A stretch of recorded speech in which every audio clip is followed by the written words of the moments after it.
公主，江风寒冷刺骨，还是回去吧。炀帝已经走了，我劝你还是节哀吧。不管你们是怎么看待父皇，他都是皇帝，都是你们的君主。月容，我也是迫不得已。杀害你父皇的不是我，是司马德堪他们。如今，你的兄弟做了皇上，天下还是你们家的。公主，跟我回去吧。掩耳盗铃，谁人不知？大权已在你掌握之中。如今的皇上，只是个摆设。月容，我身为大丞相，为了安定大隋的天下，我只能将权力集于一身。我可以对天发誓，待天下安定之后，我一定会将权力交还给你弟弟的，交还给当今的皇上。你的心有这么善良吗？也许我的心是没那么善良，但我是为了得到更宝贵的东西。在你眼里，还有什么比天下更宝贵的？有，那就是你，月容。我早就喜欢你了，只是因为你的父亲，我不敢。月容，只要你答应我，我就可以为你重新夺回天下。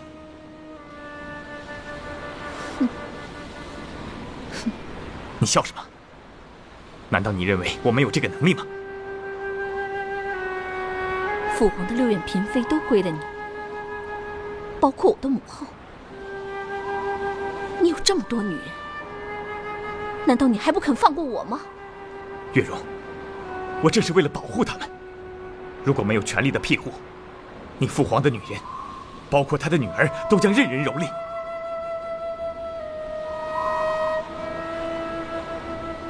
月容，跟我回去吧。为了你们的皇室，为了大隋的天下，你应该答应我。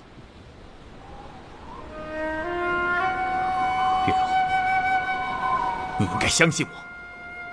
我有10万骁勇的军队，李渊、李世民还有李密，那些大大小小瓜分大隋天下的盗匪，都将被我宇文化及荡涤一空。月容，只要你答应我，我即刻起兵，为你夺回天下。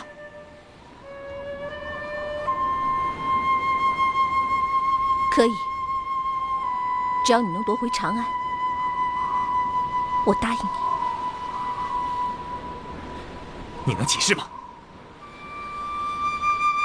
能。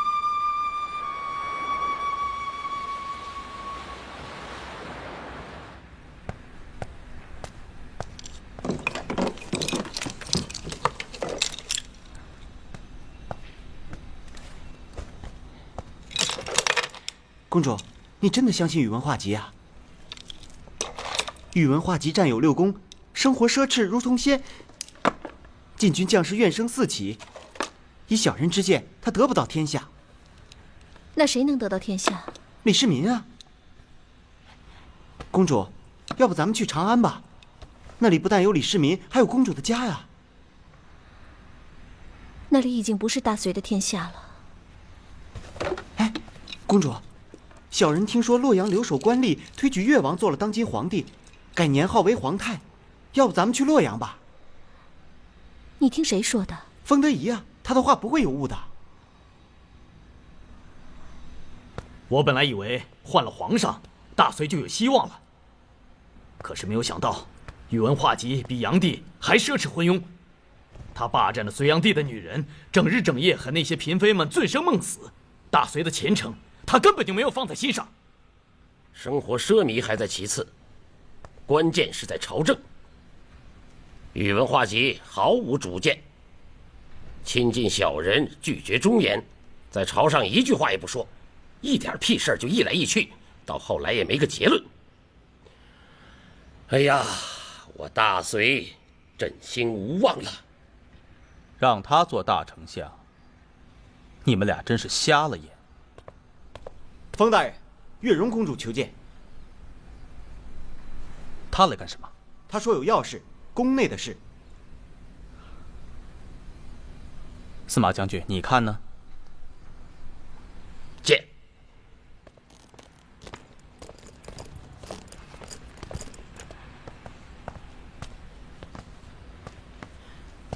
封德仪原司马德堪叩见月容公主。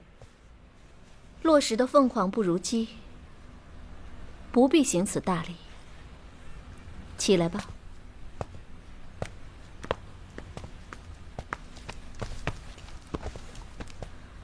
坐吧，我是来求你们的。公主，求字不敢当，公主需要末将，末将万死不辞。公主有事尽管吩咐，末将愿效犬马之力。司马将军，袁将军，听说父皇是被你们逼死的。公主，先皇上不是我们逼死的，是宇文化及，他才是罪魁祸首。确实是宇文化及逼迫二位将军的。宫里的传言可不是这样，说是你们逼宇文化及这么做的。公主，传言往往靠不住，我发誓，真的是宇文化及。我们没有必要再隐瞒月容公主。先皇上是我们逼死的。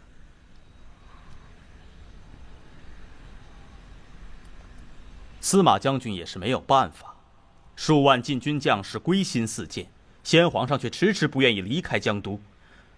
司马将军被禁军将士所逼，也是身不由己啊。封大人不要说了，父皇自作自受，司马敢做敢当，我欣赏他。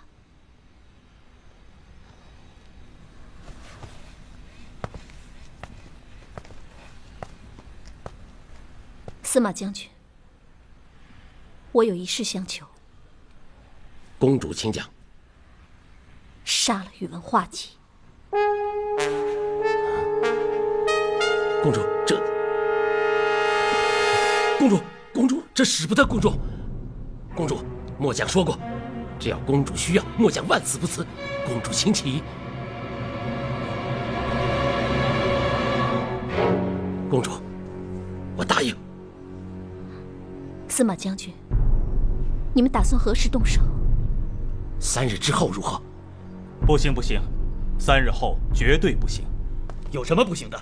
如今禁军在我们的手里，宇文化及是我们推上去的，我们同样可以把他拉下来。我不是说我们不行，我是说时机不行。如今少主刚刚登基，将士思归，长安建了唐朝，东都又出了个新帝，如果江都再乱，怕是难以收拾了。依封大人之意，该何时动手呢？宇文化及已经答应禁军将士返回长安，人心思归。若此时动手，怕是难得人心呐。封大人之意何时为好？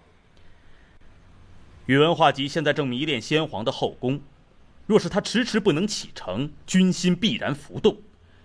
那时将军再夺大丞相之位，当是众望所归。如果宇文化及他离开江都呢？路上动手不是更有把握吗？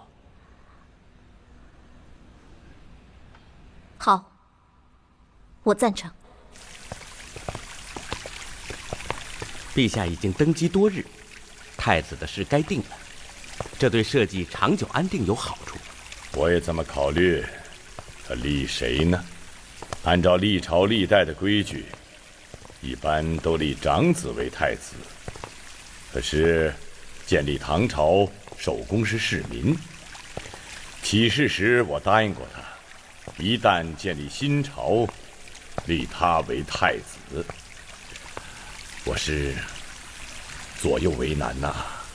哎，陛下，市民虽说是首功，可他毕竟年轻气盛，行事过于冒险，领兵打仗勇气可嘉。可要做太子，辅佐陛下治理天下，他不如建成沉稳。你的意思是，立建成做太子？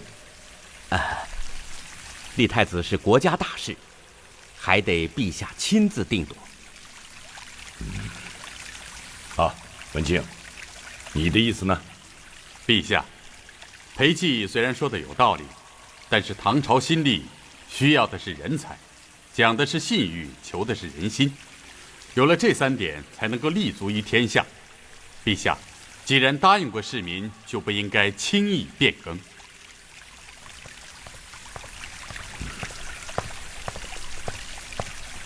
陛下，齐公李元吉到了。元吉在何处？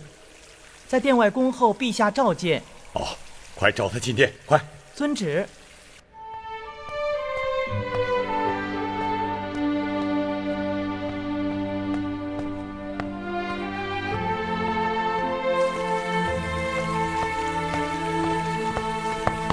父皇，儿臣叩见父皇。好了，我儿请起。谢父皇。来，元吉啊，1年多不见，你都长大了。是啊，2位大人好。好，来，坐，元吉坐。哎呀，这1年风风雨雨，独守太原，你辛苦了。父皇辛苦，儿臣在太原听说父皇开创了唐朝，登基做了皇上，真恨不得立刻赶到长安，目睹长安的辉煌与父皇的威严。唐朝初立，天下还分崩离析，动荡不安，谈何辉煌啊！有父皇的英明，有我兄弟的勇力与智慧，天下必将归于大唐。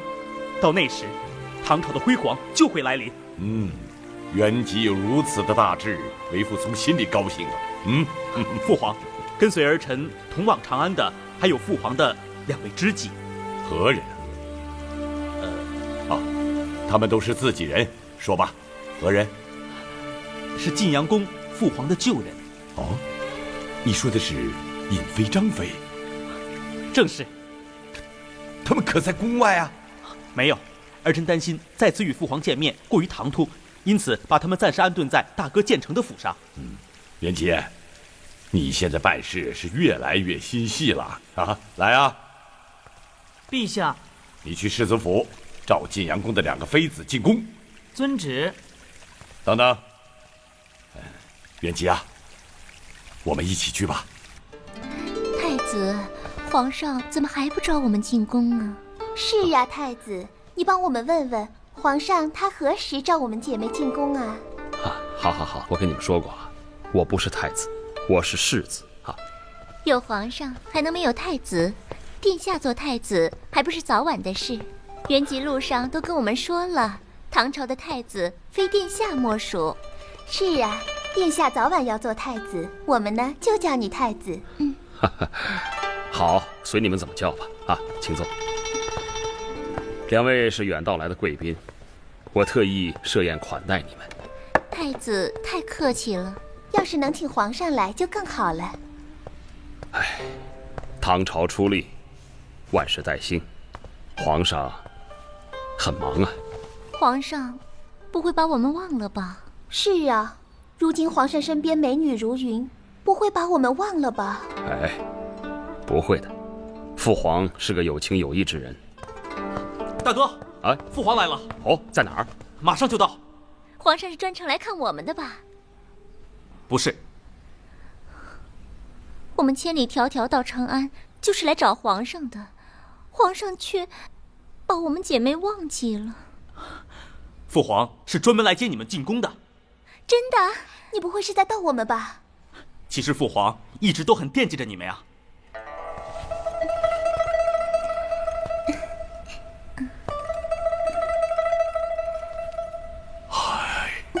你们还是那么美丽呀！陛下也是更威武了。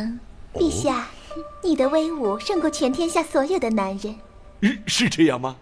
当然，陛下是天子嘛。哎呀，这天子的女人是天下最幸福的女人了。那当然。陛下，天子的女人应该有高贵的名字。那我已经想好喽。那我叫什么？婕妤。我呢？德妃。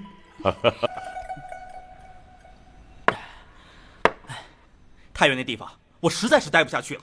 哎，元吉啊，太原是我们的根基，你必须要待下去。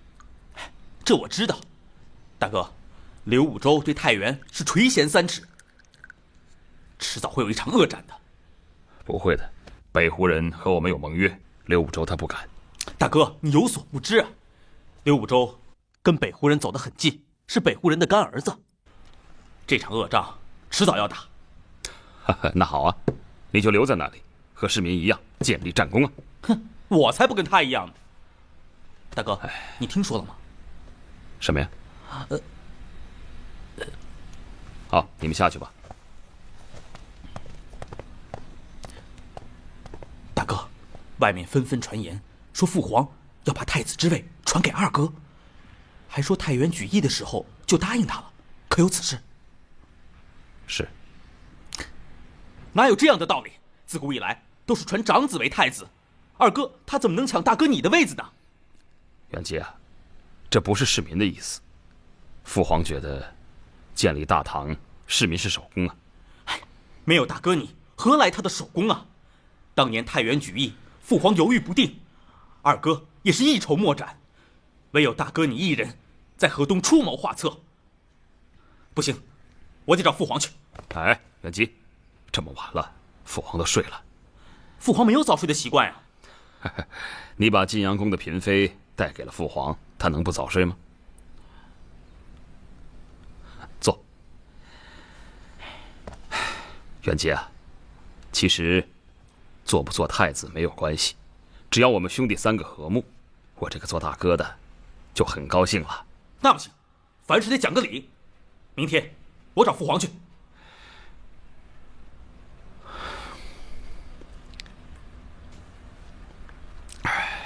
父皇，大哥有勇有谋，又是你的长子，唐朝太子应该是大哥呀。可你二哥为了建立唐朝，立下了赫赫功勋，太原举义也是你二哥的主意。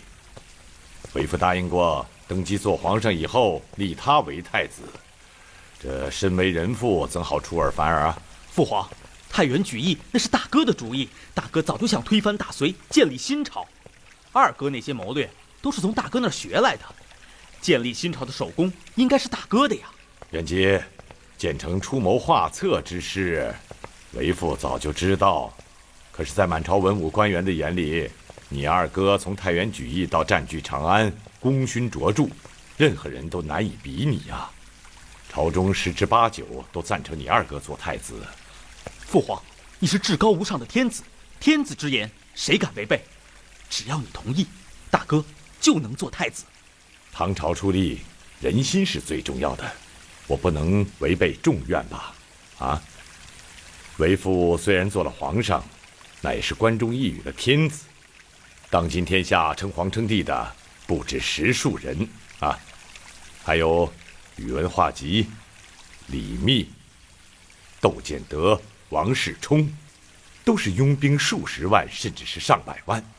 为父要想做天下的天子，那就得靠大家，靠有才能的人，尤其是像你二哥这样的人。这么说，父皇已经定了啊？元吉啊，立太子的事儿你就不要问了啊。立太子是朝廷的大事，最终立谁，我还得听重臣们的意见。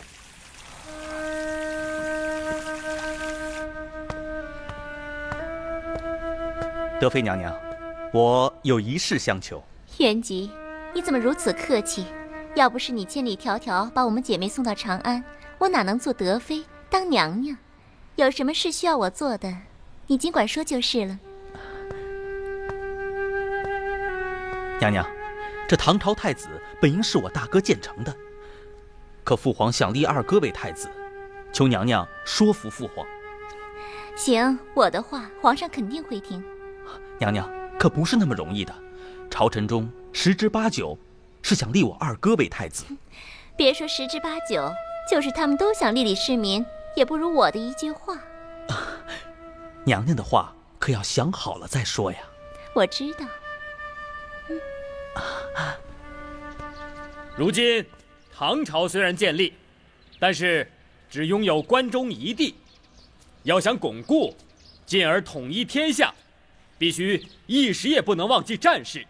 从今以后，闲暇无事，我带领你们练习射箭。一旦到了战场，你们每一个人都可以为朝廷立功。听明白了吗？明白了。好，开始练吧。世民，元吉进宫了，为建成求太子。大哥当太子，那好啊。哎，世民，你好糊涂。这样吧，咱们进屋谈。哎，我还要教他们射箭呢，回头再说吧。哎，世民，大哥，德妃说你做太子一事，今晚就可以见分晓。德妃这么有把握？哎，大哥，你别忘了，她是父皇最宠爱的女人。久别重逢，枕边之言，一句可顶100句呢。元吉啊，如果父皇真立我为太子，有朝一日我登基做了皇上，你就是太帝。大哥，你说话算话。我对天起誓。那我祝大哥早日做成太子。我也祝你早日成为太帝。世民啊，立太子的事，不是你一个人的私事，是朝廷的大事，是安邦平天下的长久之计呀。无忌，渴了吧？喝茶。哎呀，世民，建成与元吉私下活动频繁，太子一位势在必得，你可不能无动于衷啊。我大哥与我志向一样，不论谁做了太子，都会以安定天下为己任。可不是那么简单。建成心计太深，打天下的时候，大家可以志向相同；一旦做了天下，人无远虑，必有近忧啊。我大哥还不至于像你说的这样。如今我们还没有统一天下，为了一个太子便争来争去，闹得四分五裂，那我们如何能战胜强敌，统一天下？世民，你可以用君子风度赢得后人的赞誉，可你想过没有？本来让你做太子，是皇上已经定了的事。如果让建成他们以不正当的手段夺了去，这会在朝廷上形成一种什么风气？得不到权力就不择手段，行拉拢贿赂之风，这与隋朝有什么两样？大唐还能得到天下吗？依我看，别说夺得天下，用不了几年，将会自生自灭。我不想为了当太子，就毁了我们兄弟的情谊，甚至反目为仇。毕竟，我们是亲兄弟。世民，天下情大，还是兄弟情大？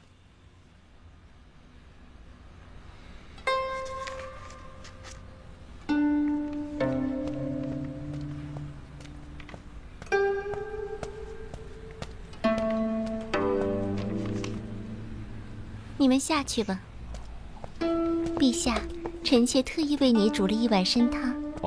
你尝尝。我自己来。陛下，不用你动手。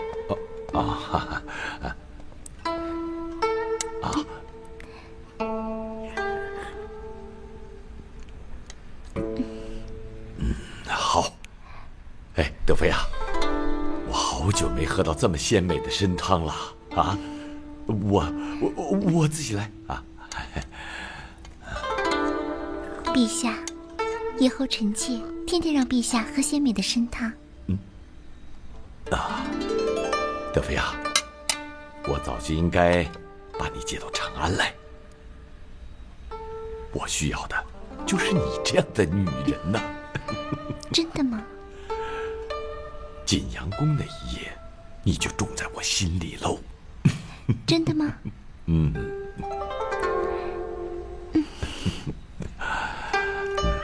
陛下，你能一辈子都喜欢臣妾吗？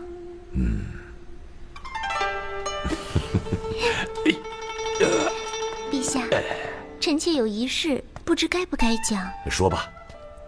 臣妾听说，陛下要立李世民做太子。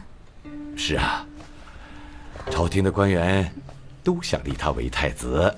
为什么不立建成呢？他是长子。哎呀，朝廷的事儿，后宫不要过问。立太子不只是朝廷的事，也是咱们家的事。是建成让你这样说的？不是，臣妾既然做了陛下的妃子，就是陛下的人，臣妾是为陛下着想。李世民虽然有功勋，但他还要为陛下率领军队征战天下。臣妾听说李世民英勇无比，喜好孤军深入敌阵。如果立他做太子，一旦有什么闪失，对朝廷那可损失太大了。德妃见解与众不同啊。这么说，臣妾的谏言，陛下采纳了。我还得想一想。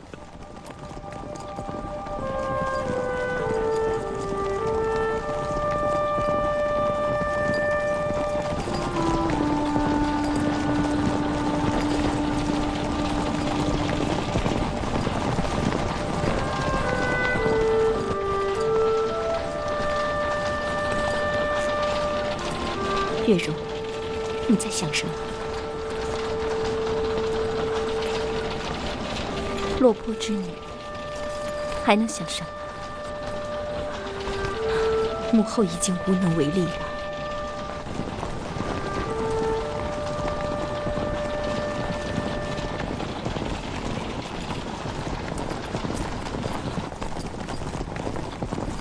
司马大人，公主又催了，问我们何时动手。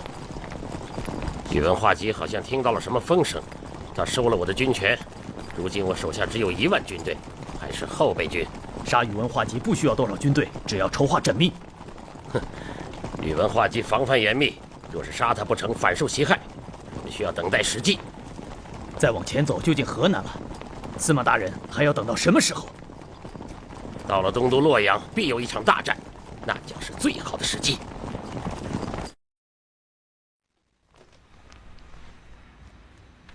我李渊登基做皇上已经有2个多月了，太子之事迟迟没有定下来。有的说立建成，他是长子，这样做合乎古礼，有利朝廷的安定。有的说立世民，他为建立大唐立下了不朽的功绩。大家说的都有道理，可我这做父亲的总要一碗水端平吧。裴坚对我说，立太子之事不能再犹豫不决了，再拖下去将有碍于朝廷的安定，有损于统一天下。所以今日我才把诸位召集到一起，想把我的决定告诉大家。这个决定非常艰难，我数夜未眠啊！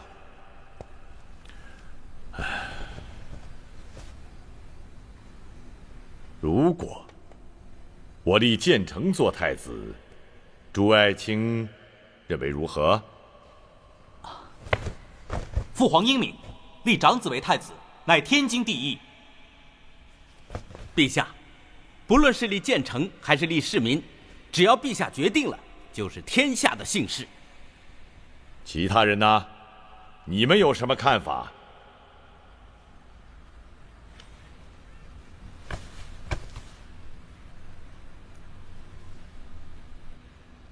文清，你以为如何？陛下已经决定了，微臣怎好反对？文清，这并非最后定夺，大家可以畅所欲言啊。如果你们说的有道理，证明我的决定错了，我可以收回。陛下，建立唐朝靠的是什么？人才、人心。陛下说的极是，建立唐朝靠的是人才、人心。陛下任用朝臣尚选贤任能，为何立太子就不能用人才呢？这会失去人心的。陛下，长孙无忌说的有道理，立太子要用人才。陛下，臣也赞成长孙无忌的意见。臣也赞成，臣也赞成。难道我大哥建成就不是人才吗？建成虽是人才，但无法与世民相比。哼，那也未必吧，长孙无忌。朝臣上下唐军将士有目共睹，太原举义，攻克霍邑，西渡黄河，占据关中，兵进长安，收复潼关，哪一次不是市民首功？长孙无忌，我知道，你是想让你妹妹我二嫂当上太子妃，你们长孙一家就可以荣华富贵了，是吧？李元吉，你不要以小人之心夺君子之腹，我这是为了唐朝，为的是天下。你说我是小人，我是皇子，辱骂皇子，你是死罪。是皇上让我们畅所欲言的，你阻碍言论，损害的是皇上的威望，是朝廷的信誉。什么狗屁言论！你骂皇子，我现在就可以杀了你。李元吉，隋炀帝在朝廷上杀过人，我就不信你也敢在朝上杀人。杀你就像捏死一只蚂蚁，有什么不敢？李元吉，放肆！父皇，朝廷之上辱骂皇子，那是死罪。放开他！朝廷之上不许阻塞言论，更不许蛮横无理、横行霸道。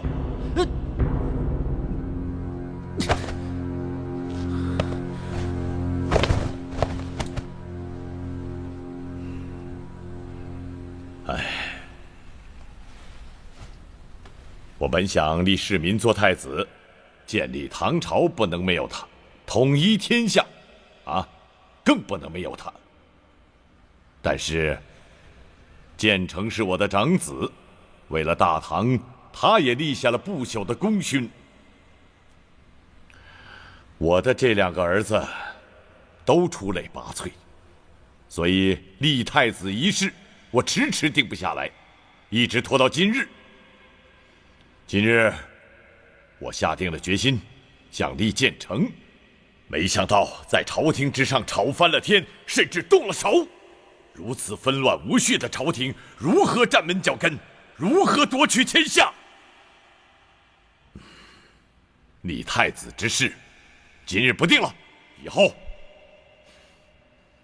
后要是再这样争得不可开交，朕就不立太子了。父皇，唐朝不能没有太子，父皇不能没有皇储，立太子之事，今天无论如何要定下来。你想让我怎么决定？为父不想看到你们兄弟为争太子之位反目成仇，使朝廷分崩离析，不得安宁。父皇，安宁朝廷的最佳方法就是当机立断，无论何人，无论持何种看法，都应该遵从圣意。那你说定谁好？是你，还是你大哥？我大哥李建成。立我大哥为太子，是为了朝廷，也是为了天下。不，父皇，为了朝廷，为了天下，应该立世民为太子。父皇，建成虽然是你的长子，但是论功绩、论才华，的确与世民无法相比。父皇立世民为太子，是众望所归。父皇，就立世民为太子吧。建成，你不会是世民元吉的大哥呀？父皇，儿臣说的是心里话。大哥，你说的不对。论智慧，论才华，你都在世民之上。世民，我的功绩的确不如你，朝廷上下有目共睹。大哥谦逊了，大哥的功绩也将彪炳史册。世民，太原举义是大哥的谋略，兵进西河是大哥的统帅，克霍邑、过黄河，大哥与我志同道合，并肩而行。攻占长安，又是大哥的军队率先登上了城头。立大哥为太子，立之无憾。世民的将士将振臂拥护。父皇，你是天子，天子的意见不能随意变，这样天子才有威严，朝廷才有权威，将士才能进退一致。世民，你不但功勋卓著，品德也超群，父亲有你这样的儿子，感到欣慰骄傲。诸位爱卿，大家如果都能像世民建成那样顾大局，为朝廷同心协力，那么用不了多久，天下必归我大唐。我等绝不辜负陛下的期望，同心协力为陛下夺取天下。我今日很高兴，高兴的心情胜于占领长安、登基做皇上。我的儿子们，我的朝臣们，能够精诚同心，大唐不但能够夺取天下，还将开创万代盛世。朕决定立李建成为皇太子，封李世民为秦王，李元吉为齐王。谢父皇隆恩。古往今来，有多少亲兄弟为了一个太子、一个皇位，兵戈相见，血溅宫廷？世民今日朝上之举，令我这做大哥的至今心情不能平静。光明磊落，肝胆相照，是我和元吉的榜样啊！今日我们兄弟三人对天起誓，他日无论风云如何变幻，富贵如何腾达，身份如何荣耀，我们兄弟三人的情谊将永远不变。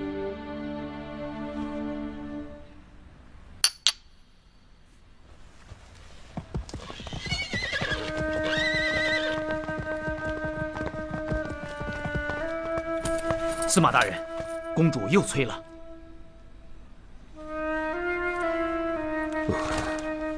告诉公主，再忍一忍。这不是还没到洛阳吗？时机还不成熟。公主说时机已经成熟。宇文化及不让百官参与朝政，只派令史传达他的命令，百官不满。他夺取百姓2000辆车牛，运送工人与珠宝，百姓愤然。他命令士兵负重远行，士兵是疲惫不堪，怨声载道。司马将军，杀了宇文化及，万众将欢呼雀跃。那好，3日之后动手。大人，夜长梦多，不如明日。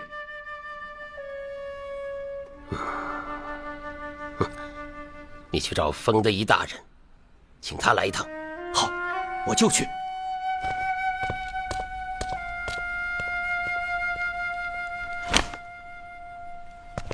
司马将军真的决定了吗？明日动手。司马将军让你立刻去他营帐商量此事。这有把握吗？时机已经成熟了。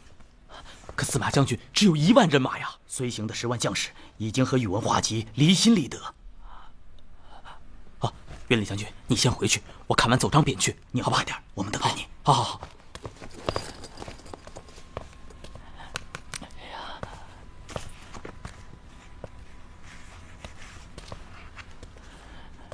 封大人，还在忙啊？袁大丞相，这么晚了还没休息啊？你不是也没睡吗？我在看奏章呢。啊，大丞相喝茶啊。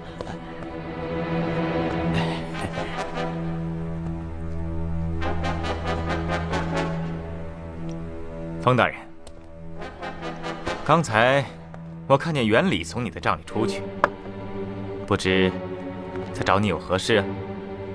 没什么事，他说路过我这里，顺便来看看我。啊，封大人，我怎么听说有人想谋害我？不知封大人听说了没有？没有，不会吧？大丞相现在大权在握，谁敢谋害大丞相呢？哼，先皇杨帝也是大权在握，他不也被人杀了吗？啊，先皇他是不想回长安，得罪了归心似箭的禁军将士。大丞相你不同啊，你是带着大伙回家，带着我们回长安。别说有人想陷害大丞相，就是有人反对大丞相，全军上下也将共讨之。封德仪，你还不跟我说实话？袁礼来找你，是不是商量反叛之事？没有，他不敢，我更不敢。我对大丞相是忠心耿耿啊。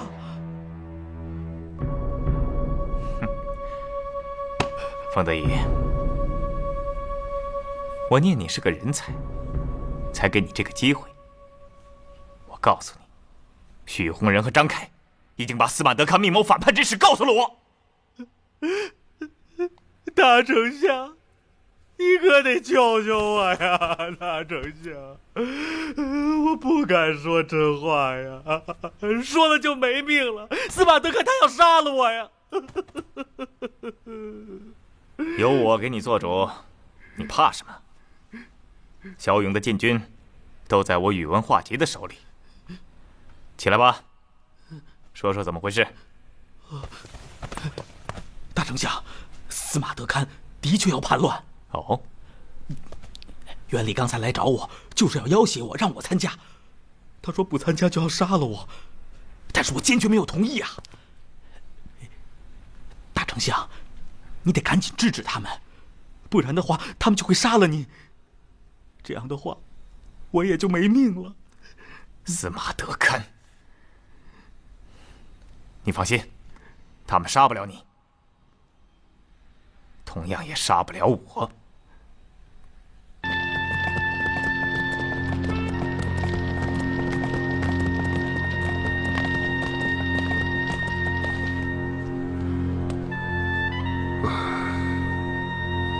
这个冯德仪怎么搞的？会不会出什么事儿？应该不会吧？也许奏章还没有看完。这就是文人，迂腐！明天就翻天覆地了，还看的什么奏章啊？我再去看看。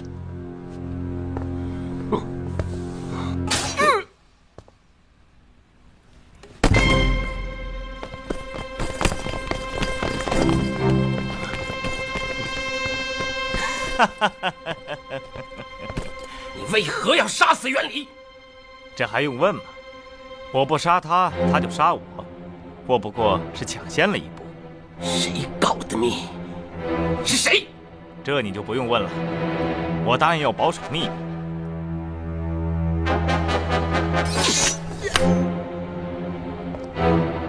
司马德堪，你我历经九死一生，承诺齐心协力安定海内，而今目的就要达到，富贵即将来临，你为何却要背叛我，而且还要谋害我？为何？宇文化及，当初我们为什么要杀昏君炀帝？就是因为他淫乱暴虐。如今你，宇文化及，淫乱暴虐比昏君更是有过之而无不及。朝臣怨声载道，士兵苦不堪言。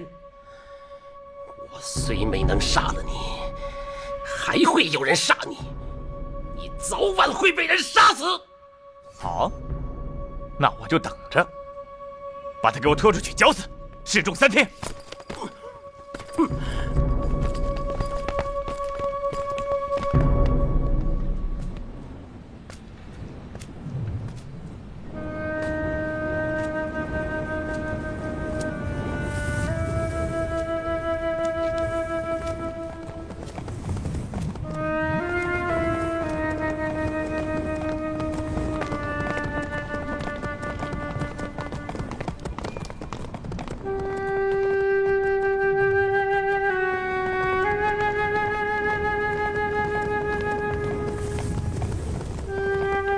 月荣，绞死司马德堪，就是要给那些心存反叛之心的人看看，兔死狐悲，今后就没有人再敢反叛了。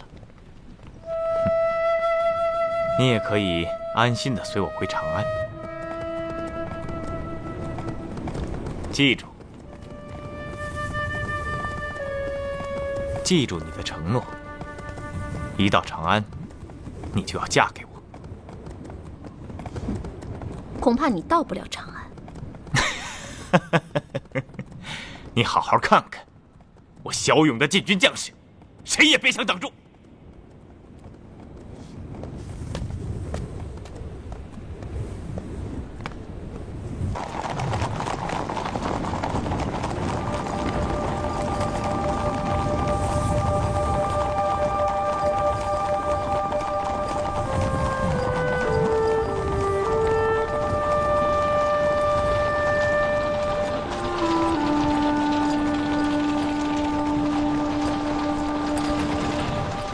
司马德堪死了，没有人再敢帮你了。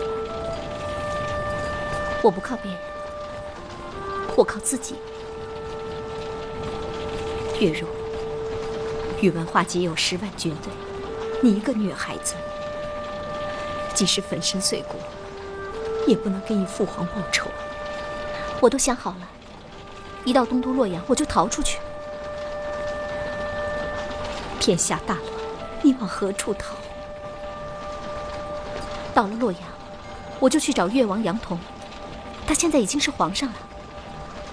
我要辅佐越王，重整隋朝社稷，消灭宇文化及。玉茹，你要做的太艰难了。母后，女儿真正担心的是母后。女儿这一走，不知道什么时候才能与母后相见。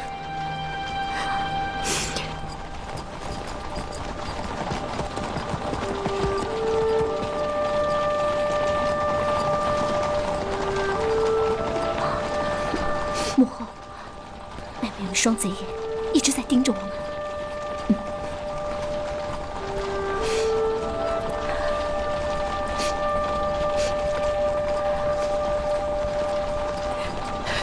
月柔，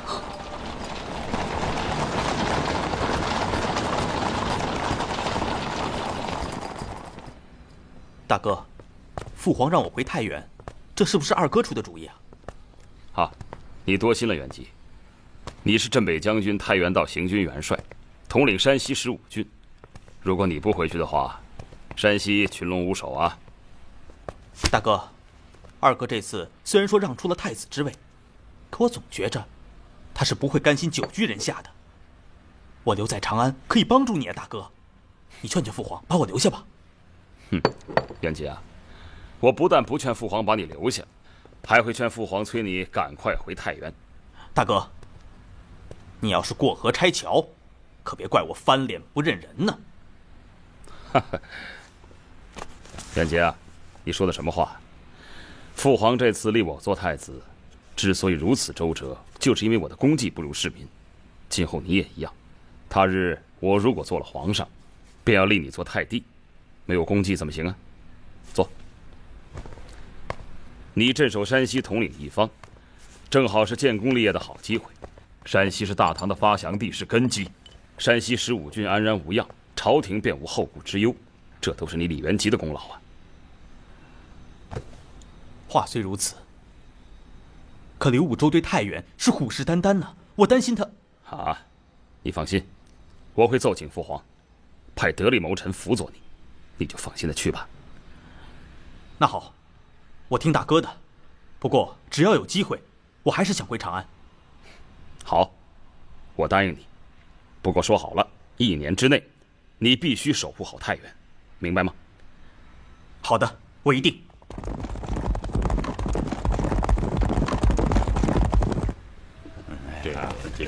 皇上驾到！陛下！哎，坐。哎，建成市民啊！来，坐在这儿。哎呀，坐下。来，坐在这儿。过来。哎，坐下。啊，陛下啊，宇文化及兵进河南，东都洛阳有好戏看。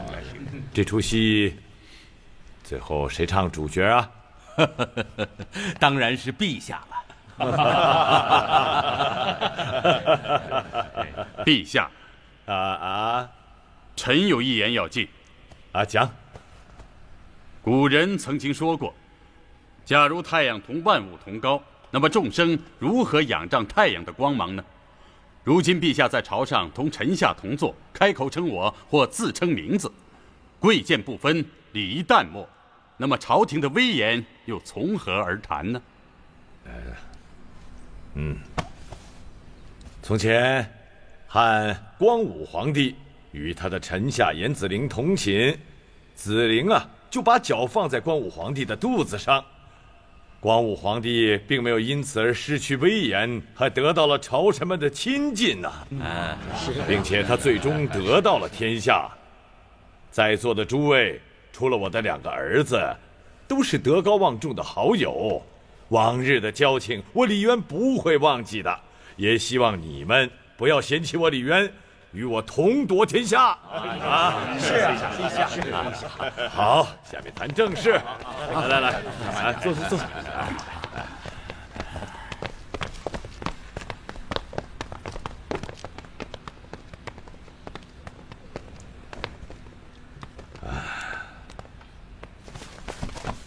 李渊今日召集诸位爱卿，有2件事要议。一件事，宇文化及率领10万大军，正向东都洛阳靠近。用不了几日，宇文化及、李密皇太主在洛阳城外将有一场大战。此战关系到水主中原，对此我大唐不可不问。另一件事，是天水那个自称秦帝的薛举又来了。薛举率军队20万，他进犯荆州，扬言要攻占长安，消灭大唐。薛举的口气是大了一些，可陇西将士彪悍。薛举的儿子薛仁杲有万夫不挡之勇，号称万人敌，我们绝不可小视。这一东一西2件大事，我们该如何对待？诸位爱卿可畅所欲言。陛下，以臣之见，薛举扬言攻占长安，充其量也就是虚张声势而已。去年冬天，市民在扶风把薛举打得一败涂地，他几乎要亡国了。此次进犯，号称20万，实际不足10万，士兵皆临时纠集，乃乌合之众，不足为虑。陛下可派总管率8万军队在高知迎敌，薛举必然不敢东进。至于东都洛阳，我们不能坐视不管。古人说得中原者得天下，如果此次乘洛阳城外混战，请长安精锐军队一举夺取洛阳，那么天下可得。裴监说的是，臣也赞成裴大人之意。你们说何人率军迎击薛举？何人去中原逐鹿？逐鹿者当然是市民也。臣赞成，市民麾下将才济济，中原逐鹿非市民莫属。臣也赞成李世民逐鹿中原。臣也赞成。陛下，臣不赞成。那文静，说说你的道理。中原逐鹿并非此时，宇文化及、李密、皇太主谁胜谁负，现在还很难断定。不管谁胜谁负，他们3方都将大伤元气。唐朝军队进军洛阳，皆可坐收渔利。裴大人，你是异想天开。宇文化及要是联合李密，皇太主必将洛阳拱手相让。到那时，宇文化及、李密不但不会大伤元气，还会增加军力，威胁我大唐。李密和宇文化及势不两立，不但不会联合，在洛阳城外还必有一场恶战。裴大人只是唐朝的右仆射，又不是李密、宇文化及的宰相，他们怎么会听你的呢？他们2个都是欲霸天下的人，早晚一战不可避免。早晚一战并非在洛阳城外，当他们拿下洛阳，瓜分天下之时，恶战才会到来。早打晚打都一样，我们都可以得渔人之利。如果晚打，我们就没有必要倾朝廷精锐去洛阳了，而是应该集中精锐军队，一战消灭薛举，巩固唐朝后方陇西，然后再东屠。薛举是败军之将，何必动用精锐之师？文静的胆气，我看是越来越小了。文静身临沙场，兵戈相伴，不敢妄说大话。若文静坐在大殿陪陛下指点江山，那胆气就会越来越大了。你，刘文静，你怎么敢讽刺陛下？你的胆气越来越小，你的胆子倒是越来越大。裴进，我说的是你，不是陛下。你现在说话是越来越放肆了。指点江山不是陛下是谁？越俎代庖是你裴进。刘文静，你扰乱朝廷安宁，离间君臣关系，你包藏祸心。你狂妄自大，无视陛下尊严，不分贵贱，与皇上称兄道弟，扰乱朝廷秩序，说你包藏野心，一点都不过分。刘文静，我怎么了？我怎么了？你说呀！好了，不要再说了。你们两个都是老臣了，朝廷之上争论是可以的，但不要恶意攻击，那样会伤了感情，会耽误朝政的。陛下，臣知罪。陛下，臣有愧。好，坐吧。谢陛下。谢陛下。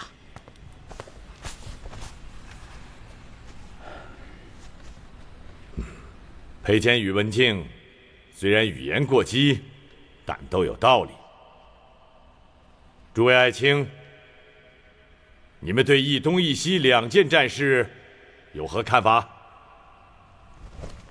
父皇，文静所言很有道理。后方不安，如何亲历东途？更不用说夺取天下了。父皇，儿臣也是这样认为。薛举一再进犯大唐，是我后方大患。此次应集中精锐军队，将其荡平，收复天水，安定陇西，然后视洛阳战事，适时东进。小雨，你呢？什么意见？臣也赞成市民之意。陛下，臣也赞成市民的主意。好，那就集中精锐，一举消灭薛举。市民，朕任命你为西征元帅，率领8总管20万军队，荡平薛举，占领天水。儿臣遵命。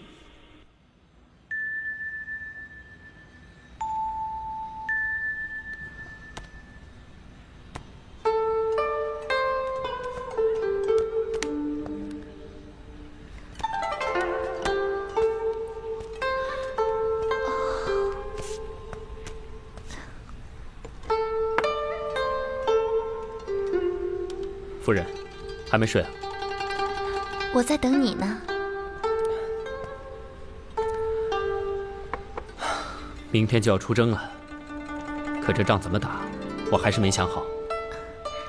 你慢慢想吧，我陪着你。夫人，你这身子……算了，不想了。两军交锋，若不想好，会死很多人的。没关系，路上还有时间。夫人，我扶着你回去休息吧。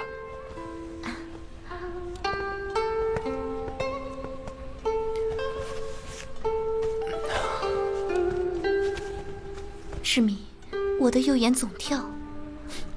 你是在担心我？老人说右眼跳灾。放心吧，济世安民。老天给我的责任还没有完成，老天还会保佑我的。你就把心放在肚子里吧。啊，我儿子在踢我呢。也许是女儿啊。哎，让我听一听。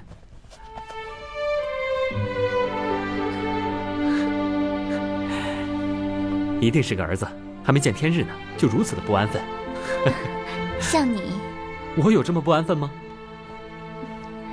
你呀，哎，要是儿子，我们叫他什么？等我凯旋了，我一定给他起个好听的名字。你何时凯旋？2个月以后吧。哎，对了，2个月以后他是不是就生下来了？你这个做父亲的，连孩子几个月了都不知道。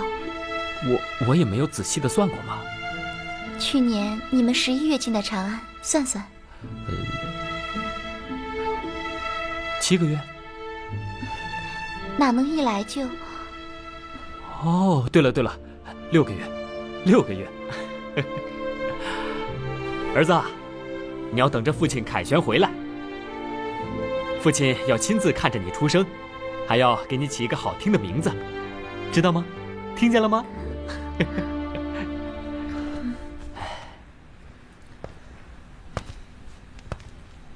封大人，你说我们能战胜李密吗？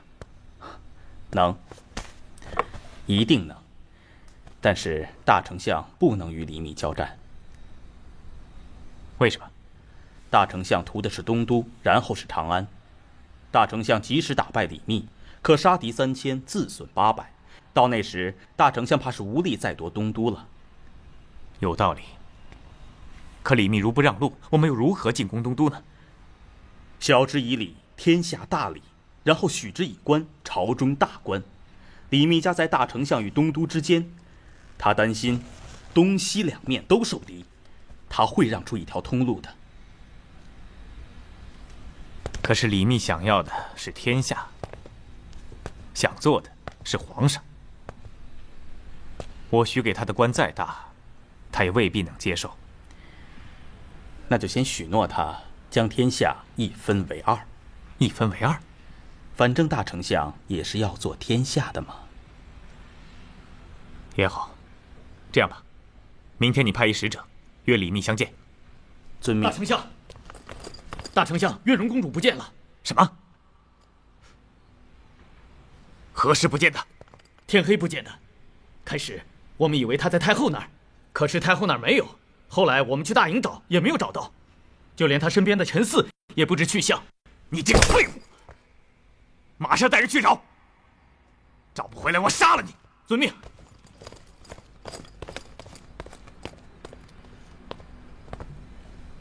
大丞相，大敌当前，为了这么个女人，动用如此多的士兵，怕是不合适吧？有什么不合适？这个女人我一定要得到，得不到我就杀了她。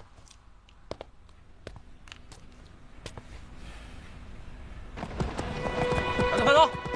站住！你哪儿来的？我是刘庄的。快点！哎，你们从哪儿来呀？啊，从西边来。我没问你，我问的是他。啊？你从哪儿来呀？哎，大人，他是哑巴，不会说话。我看你们是从长安来的是吧？哎，不，潼关。潼关？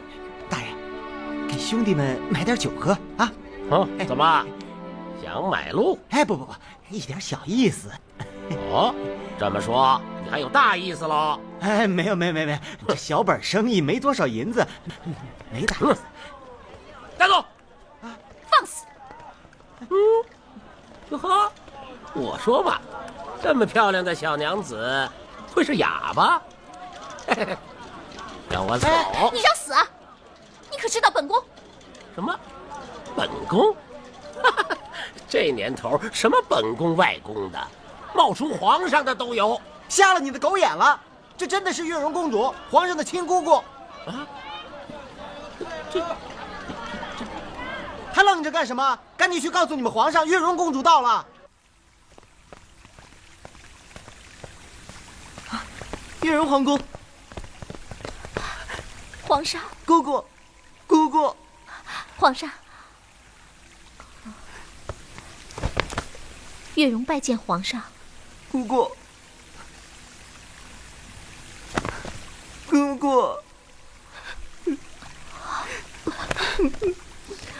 皇上，你已经是天子了，不能随便流泪。不，我不是天子，我也不想做天子。不，你要做，你要夺回大隋的天下。不，做天子太难了。你一定要做，而且要做好。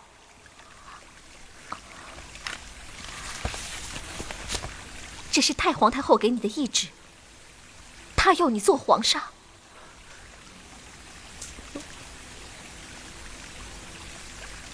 皇姑，你可要帮我呀！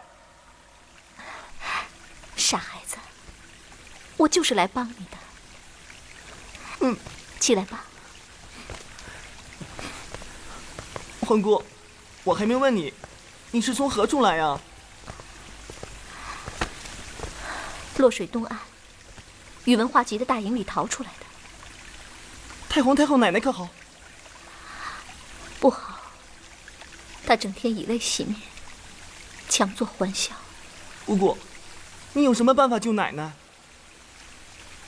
别急，来的时候太皇太后告诉我，说东都有个叫袁文都的人可以用，他在吗？在，他现在是我的内使令，我这就召他进宫。你们手下那么多人，竟然抓不到一个女人，一个手无寸铁的女人！废物，一群废物！李密的军队挡住了我们，我们无法再向前寻找。你不要给我找借口！我真想把你们一个个都给杀了！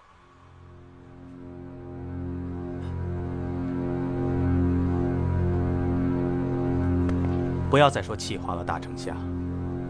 不就是个女人吗？我记得大丞相说过，你的将军们对你来说胜过天下最美丽的女人。啊，是这样。月容公主的事就到此为止，我不会再提了。谢大丞相。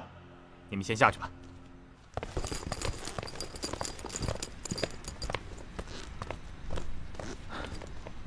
方大人，多亏你提醒我，打天下还是要靠这些将军。哦，昨天你说约见李密，使者派了吗？回大丞相，使者已经派去了，正在等待李密的回音。他能答应啊？两强相连，天下可得，我想他是求之不得呀。好。我若是得了天下，你就是我的大丞相。得意不敢，能在大丞相鞍前马后做一仆役，得意此生足矣。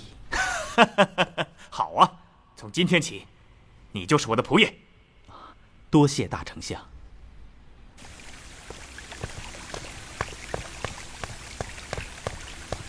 臣袁文都叩见陛下。平身吧。谢陛下。这是朕的皇姑月容公主，她有话要问你。臣袁文都叩见月容公主。平身吧。谢公主。袁文都，如今叛臣宇文化及已经到了洛水，离洛阳不远了，你可知道？臣已经知道了。东都的人惶恐不安，都害怕宇文化及进攻东都。你呢？你怕吗？宇文化及没什么可怕的。他手下有10万骁勇的军队。不要说10万，就是20万，臣不需动一兵一卒，只需皇上一纸诏命，就能打败宇文化及。请细讲。如今宇文化及同李密隔洛水相峙，李密手下有数十万能征善战的瓦岗军。李密与宇文化及都是要夺大隋江山的人，不可能相容，只能相战。但李密与东都相峙日久，他害怕皇上的军队从背后袭击他，所以不敢全力对付宇文化及。皇上只要下一道诏命给他要职，委以重任，并答应他夷平宇文化及之后，进入东都辅佐朝政，李密必倾其数十万军队对付宇文化及。宇文化及的禁军即使骁勇强悍，也难以战胜数倍于己的劲敌。皇姑，我听明白了，这叫以毒攻毒。李密即使取胜，也将军力疲惫。到那时，他若真心投降，朝廷就接纳他；若还存有反心，朝廷便可以逸待劳，消灭他的疲惫之师。袁文都，你说的太好了。先皇在时，你便是朝廷的重臣。你如果能在危难之时挽救朝廷，大隋皇室将永远铭记你的功德。公主，为了大隋，臣愿鞠躬尽瘁，肝脑涂地。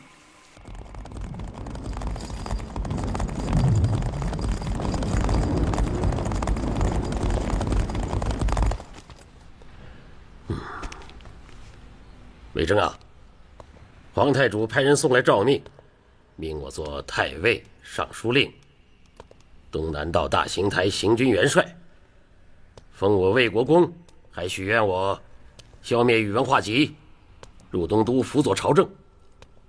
魏征，你说皇太主封了我这么多头衔，还请我入朝，是诚心还是骗局？这要看怎么说了。消灭宇文化及是皇太主的诚心，入朝嘛，他要看魏公的诚心。皇太主对我怀有戒心。魏公拥兵30万，山东境内100余郡县都已归了魏公。魏公若不是真心辅佐皇太主，皇太主岂不是引虎入城吗？他怕我吞了他。魏公是要吞天下的人。那如何能让皇太主看出我的诚心呢？魏公真要是和宇文化及交手的话，没有胜利不论大小，必派人禀报皇太主。此外，回表求降，不提入东都的事情，只说消灭了宇文化及，将功赎罪。入东都的事情就不必再提了。宇文化及派使者约我和他相见，你怎么看？见。那皇太主知道，会说我不忠的。宇文化及也是要夺天下的人，魏公只有一剑，才知道该打还是该和。有道理。来人，在。告诉宇文化及的使者，我答应他，明天与他军阵前相见。遵命。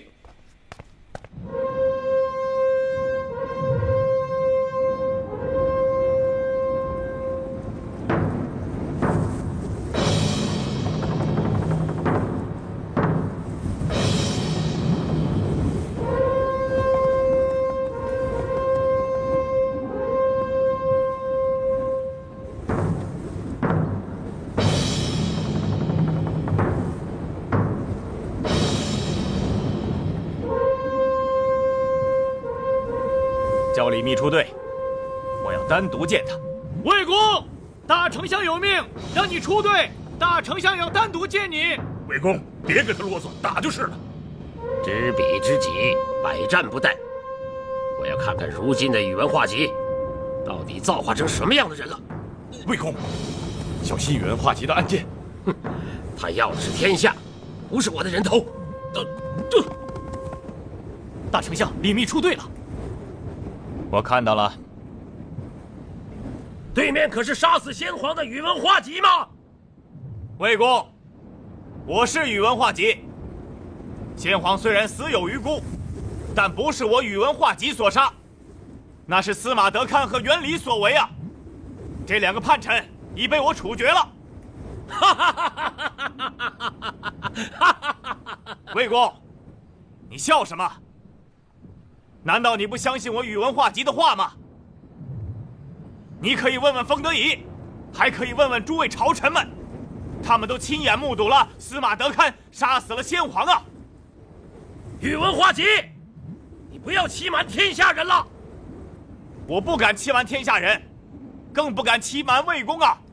宇文化及，你听着，你本是匈奴造吏破野头，破野头才是你当初的姓，是北周宇文氏收留了你，你才换了高贵的姓氏。你的父兄子弟深受大隋的恩典，代代富贵，朝廷中没有人能和你相比。可君上失德，你不死谏，反而推波助澜，弑君谋反。你不效法诸葛瞻的忠诚，却学习霍宇的反叛。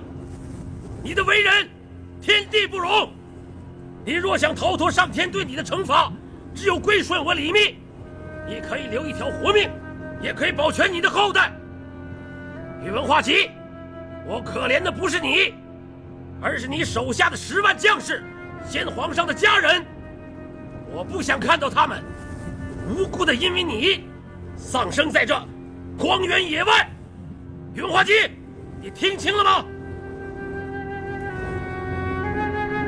宇文化及，你怎么不说话呀？李密，你要真想动武，就杀出个胜负，何必说这些废话？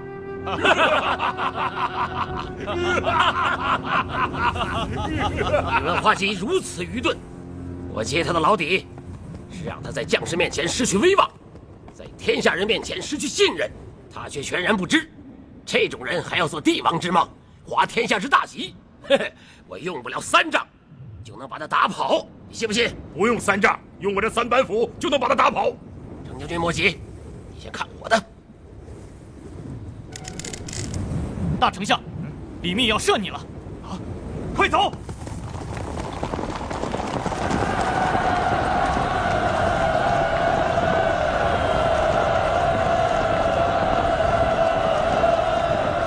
陆将军，一箭没发就把他打跑了。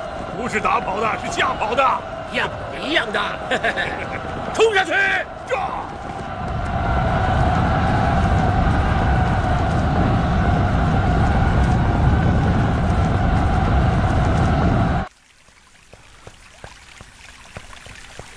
陛下，公主，李密打败了宇文化及。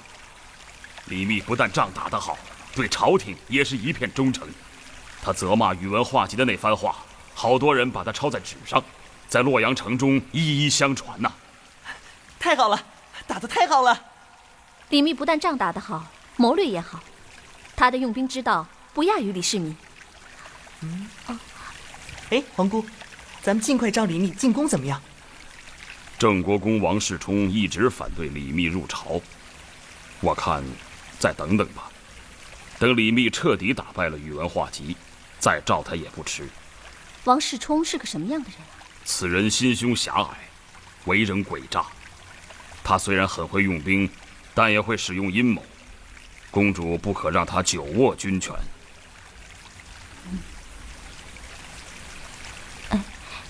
长安那边有什么动静吗？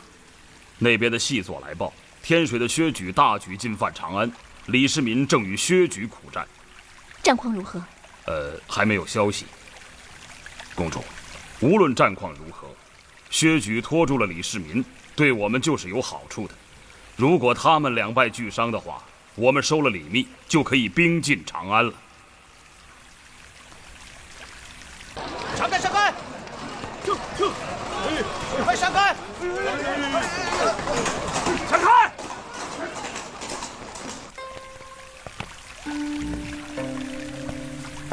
铁剑啊，来，你看看这支宣笔如何？哎呦，好啊，这是蜀须笔。相传东晋王羲之写《兰亭序》用的就是这种蜀须笔。好，送给你了。陛下，如此贵重的宣笔，臣不敢接受。哎呀，不要动不动就臣如何，臣不敢。咱们俩是朋友，是好朋友啊！来，不能因为朕做了皇上就疏远了，不像朋友了。谢陛下。好，坐。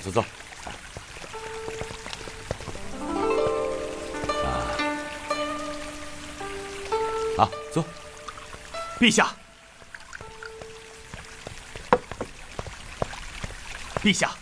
秦王的军队在高知被薛举打败。这怎么可能？世民从来没有打过败仗。前方信使说，秦王李世民病了，患的是疟疾，卧床不起。他把兵士委托给长史刘文静、司马殷开山，并告诫他们，薛举孤军远来，粮食缺少，士兵疲惫，若来挑战，小心防守，不可应战。在他病好之后，率军打败薛举。可刘文静与殷开山一是兵多，没有听从秦王的告诫，陈兵于高知西南，而且不加防守。薛举派兵从后方突袭，8方总管都被打败了，将士死亡过半。大将军慕容罗侯、李安远、刘弘基战死，秦王只好率军撤退。高知落入薛举之手，薛举把唐军的士兵尸体高高堆积，号为京关，其惨状目不忍睹。刘文静，你坏了我的大事啊！陛下，刘文静自恃功高，一向自以为是。若陛下此次不严加惩处，他还会误更大的事，甚至是整个朝廷。小云，你立刻草拟诏命，罢免殷开山的官职，降为庶民。刘文静就不单单是罢免官位的事了，要把他交给刑部审理。如果方才说的话是属实的话，那就处以绞刑。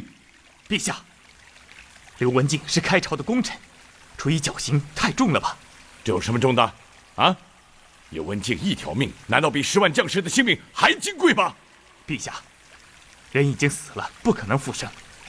刘文静毕竟是开朝的功臣，将功抵过，也不至于丢了性命啊。可刘文静的过太大了，就是把他所有的功绩都加在一起翻2番，也抵不了他的过。去，速拟诏命。臣遵旨。你回来了，夫人别动。没关系，孩子啊还没到出生的时候呢。夫人，我来。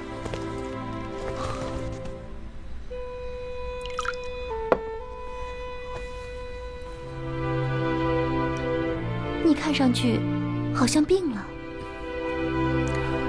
没有，鞍马劳顿，累的。那回来可要好好歇歇。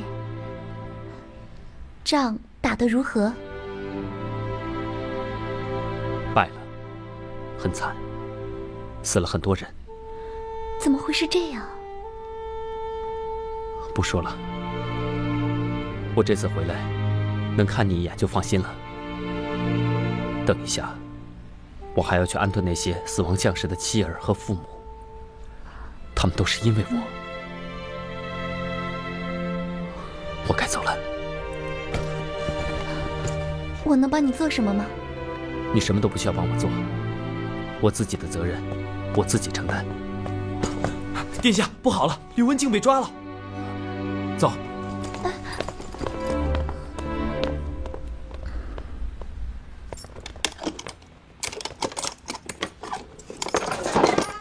进去。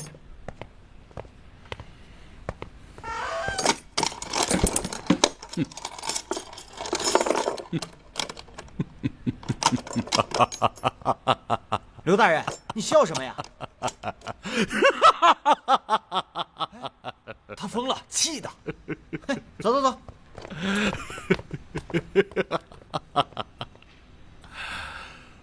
我刘文静是大唐的元勋，如今却成了阶下囚。这就是命吧。